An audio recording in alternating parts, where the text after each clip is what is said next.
Let's solve a hard diffraction question from the 2021 Oxford PAT exam. So we have a pinhole camera that consists of a box with a small aperture. A point light source is at a distance u, and we can see the distance here is d.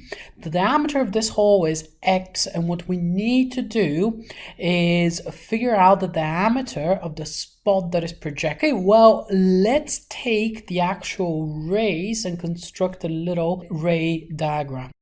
Okay, there's one ray across here, and then starting from P, we can go through or just by the other edge,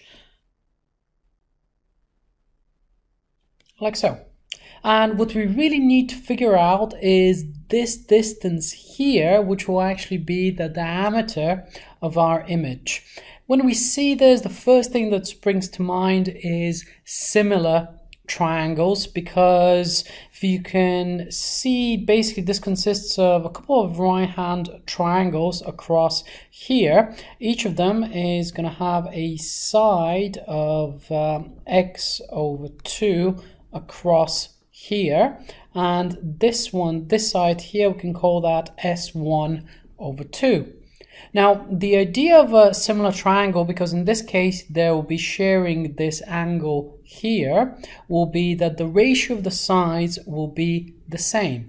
Okay, well, let's express the ratio of the sides. Starting off with this smaller triangle, we can write that x1 over 2, which is this side here, divided by the distance u, will be equal to s1, or I think this side here was just x, so we can just scratch that, will be equal to s1 over 2, which is half of this distance, divided by u plus d.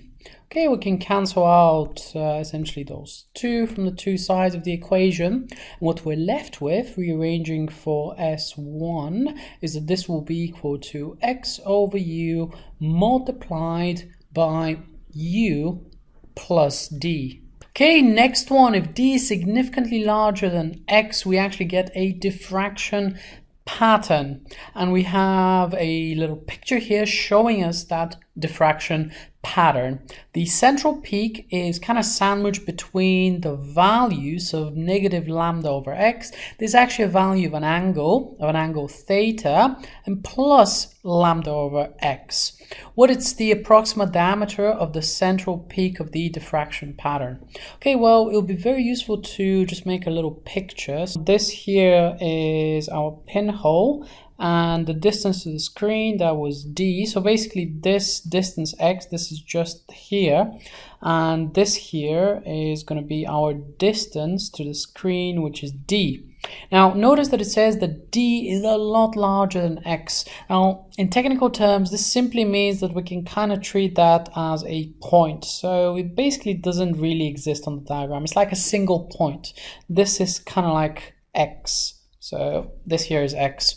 Okay, so what I'm going to do is I'm going to construct a triangle with the diffraction pattern on the screen. So this here is my screen, and I know that the central peak consists of two equal values of theta. So let's just draw a little central line like so. It's kind of difficult drawing on a tablet. Okay, perfect. Now each of those angles is actually going to be lambda over x, and the minus sign is simply telling us the direction. Basically, minus lambda over x is kind of like an angle going this way, and lambda over x is an angle going this way. Okay, now we're looking for this distance here. I'm going to say that this distance here is half of the diameter. Basically, the whole distance is d. And notice that we know that the distance here is capital D. Therefore, we can just use some simple trigonometry, and we can say that the tangent of lambda over x is equal to our opposite over the adjacent. So opposite over the adjacent.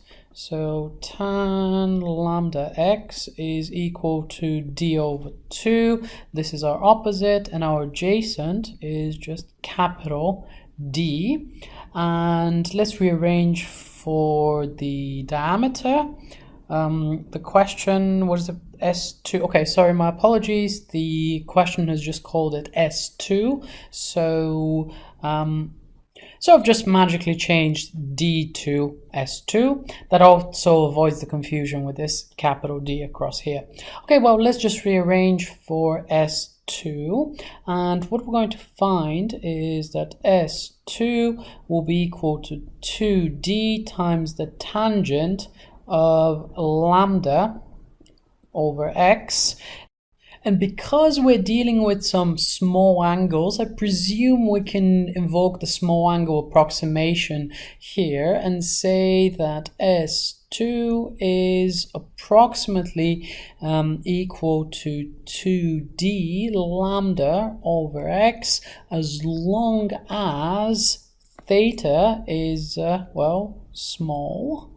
I'm not entirely convinced actually that the ratio of lambda over x will be quite small, but just for the purposes of simplicity, let's assume this, and then we get a nice expression for S2, which is just 2d lambda over x, because when theta is small, tan of theta is approximately equal to theta, which is approximately equal to sine of theta.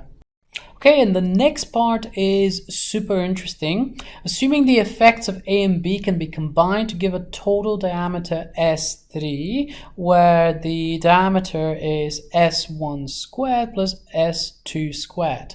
Find the pinhole size that produces the sharpest image of the light source on the screen. Okay, well, this function S1 squared, we actually have an expression for it, so let's see what we got. What's a little bit smaller is xu over u plus d, so we can just write this down. So this is S1, and then we just need to square this like so, and then we need to add S2 squared, which is what we found in the previous example. I'm going to use this simplified version here, assuming that the angle is quite small, because that will be a lot easier to manipulate. So plus 2d lambda over x, and this is of course squared. Okay, now we need to find the pinhole size that produces the sharpest image of the light source. So what is this question actually about physically? Well, there are two effects at play. First of all, in order to produce a sharp image, we want to keep S1 as small as possible. But there's a problem. The smaller the gap gets, the more we're prone to diffraction effects. So this means that this term will likely dominate at some very small pinhole sizes. And what we need to do is find the optimum so that S3 squared is in fact minimized. So we can just use some calculus and find an inflection point, a minimum point where S3 will be in fact a minimum. Okay, well, let's differentiate that and set the derivative of S3 squared to be equal to 0. So I'm going to say that 0 is equal to the derivative of all this of this function. So this will be u plus d squared over u squared is just a constant. Then I'm going to have d by dx.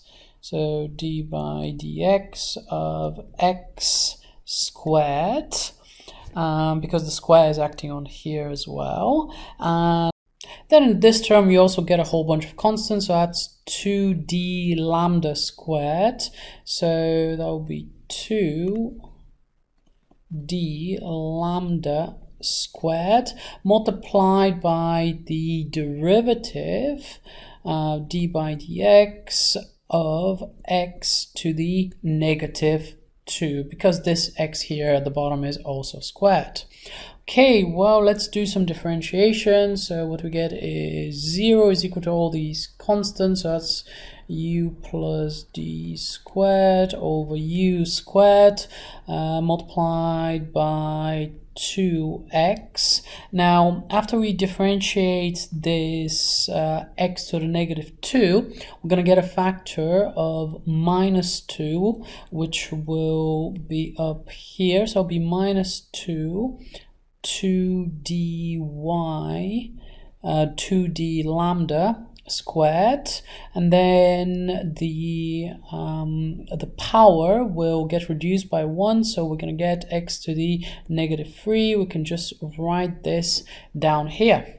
Okay, well, let's bring this over to the other side, and then we're going to get plus 2d 2. We get an additional factor of 2 here, so that'll be 2d lambda squared over x cubed will be equal to u plus d. Then we have another square, 2x over u squared. Okay, we can cancel out those 2's, and let's put the x over onto this side, so we get 2d lambda squared is equal to u plus d squared divided by u squared, and this one here will be x to the power of 4. Now, because we're really trying to find the pinhole size, which is x, I'm going to just rearrange for x to the power of 4, which is 2d lambda squared multiplied by u squared. Then I'm going to divide this by u plus d, also squared. And now what I can do is just to find x, all I need to do really is raise all of this to the power of 1 over 4. So this will actually just give me 2d lambda u over u plus d raised to the power of 4. That was quite a lot of algebra and calculus. Now, one of the reasons I think that this question assumes a small angle approximation is because this will be significantly harder if we had to differentiate the tangent function as well. Okay, guys, well, hopefully you've enjoyed this. Best of luck if you're taking the PAT tomorrow, and if you want a little bit of extra practice, you can have a look over here. Best of luck.